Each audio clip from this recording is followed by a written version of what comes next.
நான் இன்றைக்கி வேர்க்கடலை சட்னி செய்ய போகிறேன். அந்த சட்னி ரொம்ப ஈஸி மெத்தடில் செய்ய போகிறேன்.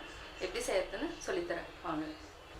நம்ம இன்றைக்கி வேர்க்கடலை சட்னி செய்ய போகிறோம். வேர்க்கடலை சட்னி செய்கிறதுக்கு தேவையான பொருட்கள் என்னென்னா, சின்ன வெங்காயம் 100 கிராம் எடுத்துக்கோங்க, தக்காளி வந்து 2 எடுத்துக்கோங்க, தேங்காய் வந்து கொஞ்சமாக ஒரு அரை மூடி 1/4 மூடி தேங்காய் இருந்தால் போதும். அதுக்கப்புறம் கருவேப்பிலை வந்து லாஸ்ட்டில் கடைசியாக வந்து போகிறதுக்கு நம்ம எடுத்துருக்குறோம். தாளிக்கிறதுக்கு வந்து என்னென்னா உளுத்தம்பருப்பு, கடலைப்பருப்பு, தனியா. இந்த வேர்க்கடலை சட்னிக்கு வந்து இந்த தனியா தான் வந்து ஃப்ளேவர். அப்போ தான் வந்து அந்த டேஸ்ட் கொடுக்கும். இஞ்சி பூண்டு, ஒரு சிலர் வந்து இஞ்சி வேண்டான்னீங்கன்னா இஞ்சி வந்து விட்டுருங்க, பூண்டு மட்டும் போட்டுக்கோங்க. இஞ்சி பூண்டு 2 தேவைனாலும் போட்டுக்கலாம். ஏன்னா இது ரெண்டுமே வந்து உடம்புக்கு நல்லதுங்கிறதுனால நான் 2மே சேர்த்துறேன். பச்சை மிளகா 1, வரமிளகா 3. இந்த வரமிளகா வந்து காரம் ரொம்ப ஜாஸ்தி இருக்கிறதுனால 3 தான் எடுத்திருக்கேன். நீங்கள் வேணும்னா ஜாஸ்தி எடுத்துக்கோங்க. வேர்க்கடலை வந்து 100 கிராம் எடுத்திருக்கேன். கொத்தமல்லி கொஞ்சமாக எடுத்திருக்கேன். புதினா கொஞ்சமாக எடுத்திருக்கேன். இது ஏன் இது போகிறோன்னா, இதெல்லாம் உடம்புக்கு நல்லது. எந்தெந்த சட்னியில் நம்ம ஆட் பண்ணுறோமோ புதினா, கொத்தமல்லி, கருவேப்பிலை நம்ம ஆட் பண்ணால் குழந்தைகளுக்கு நல்லது, பெரியவங்க எல்லாத்துக்குமே இது உடம்புக்கு நல்லதுனால நான் இதை ஆட் பண்ணிக்கிறேன். தேவையான அளவு சால்ட். வாங்க எப்படி ஆயில் வந்து தேவையான அளவு. அது வந்து நீங்கள் எவ்வளோ தேவையோ அது யூஸ் பண்ணிக்கோங்க. ஜாஸ்தி வேணாலும் ஆட் பண்ணிக்கலாம், கம்மியாக இருந்தாலும் ஓகே. இப்போ வந்து எப்படி செய்யறதுன்னு பார்க்கலாம் வாங்க. கடாய் நல்லா காஞ்சிருச்சு. இப்போ ஆயில் ஊற்றுறோம். தேவைன்னா ஊற்றிக்கலாம் நம்ம. இப்போ கடலைப்பருப்பு போடுறோம். இது வந்து உளுத்தம்பருப்பு. இது வந்து நல்லா ப்ரௌனாக வர வரைக்கும் நம்ம வந்து வறுக்கணும். இதுக்கிடையிலேயே தனியா போடுறோம். தனியா வந்து கொஞ்சமாக இருந்தால் போதும், ரொம்ப போட்டிங்கன்னா கொத்தமல்லி வாசம் ரொம்ப அடிக்கும். ஸோ அதனால் இது ஒரு ஃப்ளேவர் கொடுக்கும். இந்த வேர்க்கடலை சட்னிக்கு இதுதான் வந்து இம்பார்ட்டன்ட். இதை வந்து போட்டுக்கோங்க, கொஞ்சமாக போட்டுக்கோங்க, 1 ஸ்பூன் இருந்தால் போதும். இப்போ வந்து இஞ்சி பூண்டையும் போடுறோம்.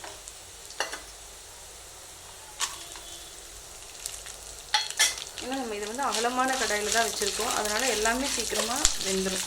அதுக்காக இந்த மாதிரி பண்ணுறோம். இப்போ பார்த்திங்கன்னா நல்லா ப்ரௌன் ஆகிட்டு வருது. இப்போ சின்ன வெங்காயம் வந்து இது இந்த அளவுக்கு ஒரு 100 கிராம் போடணும். இது வந்து ஸ்லோவாக விட்டு எல்லாமே வதக்கணும். நம்ம இந்த சட்னி வந்து என்னென்னா உடம்புக்கு ரொம்ப நல்லது. குழந்தைங்க வந்து என்னென்னா சாப்பிட்லன்னா கூட இது சாப்பிடுங்க, ஏன்னா டேஸ்ட்டாக இருக்கும் இந்த சட்னி.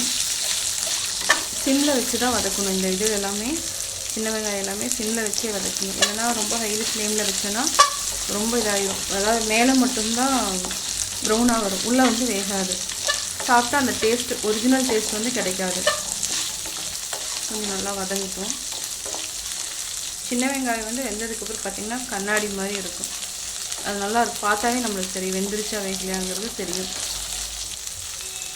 இந்த டைமில் வரமிளகா, பச்சை மிளகாய் இது 3 போட்டோம் நம்ம.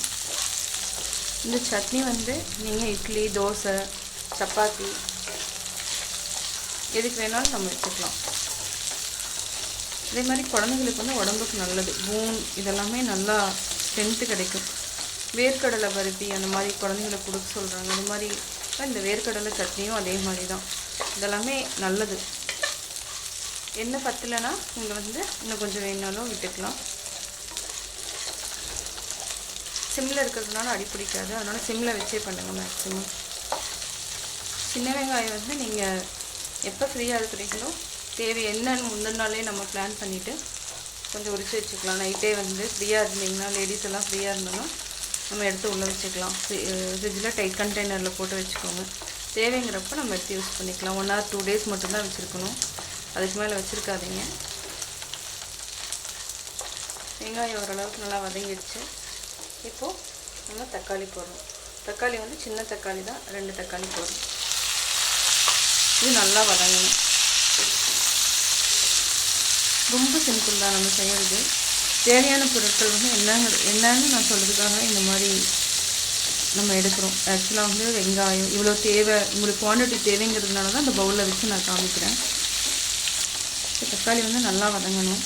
இப்போதைக்கு நம்ம சால்ட் எதுக்குமே நான் போடல, சால்ட் போடாமல் தான் பண்ணிட்டுருக்கேன். சால்ட் போட்டால் என்னாகுன்னா தண்ணி விட்டுரும். தக்காளி அதில் இருக்கிற எல்லாமே தண்ணி விட்டுருச்சுன்னா ஒரு மாதிரி சொதன்னு ஆயிடும். அதனால் சால்ட் இப்போதைக்கு போட வேண்டாம், அரைக்கிறப்ப போட்டால் போதும். அரைக்கிறதுக்கு முன்னாடி போட்டால் போதும்.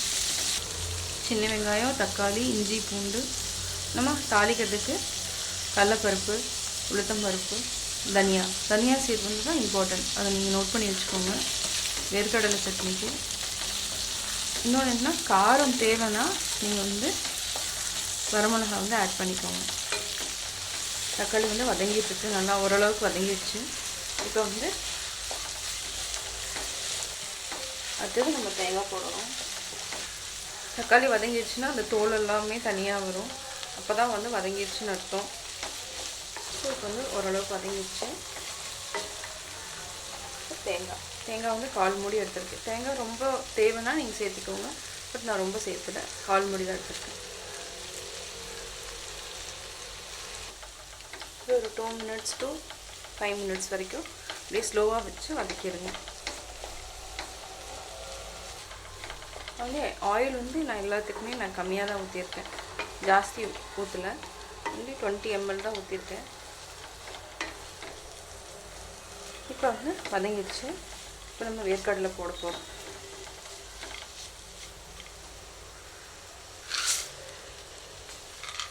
வேர்க்கடலை வந்து பச்சையாக இருந்துச்சுன்னா நீங்கள் லைட்டாக வறுத்து எடுத்து வச்சுக்கோங்க. மோஸ்ட்லி கடையில் இப்போ பச்சையாகவே நிறையா வர ஆரம்பிச்சிருச்சு.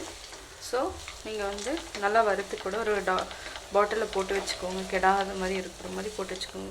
ஃப்ரிட்ஜில் கூட வச்சுக்கலாம். நம்ம வேர்க்கடலை போட்டாச்சு. இப்போ என்னென்னா புதினா இதெல்லாம் சேர்க்கணுன்னு அவசியம் இல்லை இந்த சட்னிக்கு. பட் நம்ம எந்தெந்த இதில் வந்து நம்ம புதினா, கொத்தமல்லி எல்லாம் ஆட் பண்ணுறோமோ அது எல்லாமே வந்து குழந்தைங்களுக்கும் நல்லது, நமக்கும் நல்லது. ஸோ அதனால் இதில் நான் புதினா, கொத்தமல்லி, கருவேப்பிலை நான் வந்து ஆட் பண்ணுறேன். புதினா நல்லா வதங்கிட்டுருக்கு. புதினா மட்டும்தான் நல்லா உங்களுக்கு நல்லா வதங்கணும். கொத்தமல்லியெல்லாம் லைட்டாக வதங்கினாவே போதும். அந்த சூட்லேயே கொத்தமல்லி, கருவேப்பிலெல்லாம் சூட்லேயே இருந்தாவே போதும். இந்த சட்னி வந்து உடம்புக்கு ரொம்ப நல்லது. நீங்கள் இது வாரத்தில் 1 நாள் 2 நாளும் சேர்த்திக்கோங்க. புதினா சட்னி, கொத்தமல்லி சட்னி, கொத்தமல்லி துவையல், புதினா துவையல், வேர்க்கடலை சட்னி, இது மாதிரி துவையல் மாதிரியெல்லாம் சேர்த்திட்டோன்னா நம்ம உடம்பு வந்து ஆரோக்கியமாக இருக்கும். இப்போ வந்து புதினா வந்து வதங்கிடுச்சு. இப்போ கொத்தமல்லி போடும். இது வந்து இந்த சட்னி வந்து நீங்கள் சாப்பாட்டுக்கு கூட சூடாக நம்ம சாப்பாடு செஞ்சுட்டு நம்ம அப்படியே பிசைஞ்சு கூட சாப்பிட்லாம். அது ஒரு விதமான டேஸ்ட் இருக்கும். சாதத்துக்கு போகிறதுனா நீங்கள் வந்து இன்னொரு மிளகை ஆட் பண்ணிக்கோங்க. இது வந்து நான் சப்பாத்தி, தோசை, இட்லி அதுக்கு தான் செஞ்சுருக்கேன். அவ்வளோதான். கொத்தமல்லி வந்து லைட்டாக இது பண்ணாவே போதும். லாஸ்ட்டில் நம்ம கருவேப்பிலை இது பண்ணிடணும். கருவேப்பிலை வந்து என்னென்னா குழந்தைங்க வந்து சாப்பிடாது, நம்மளும் அப்படியே முழுசாக போட்டோன்னா அப்படியே தொண்டையில் அடைச்சிக்கும். ஸோ அதனால் இதை அரைச்சிட்டோன்னா நம்ம எல்லாருமே எப்படி வேணாலும் சாப்பிட்லாம். அது உடம்புக்கும் நல்லதும் கூட.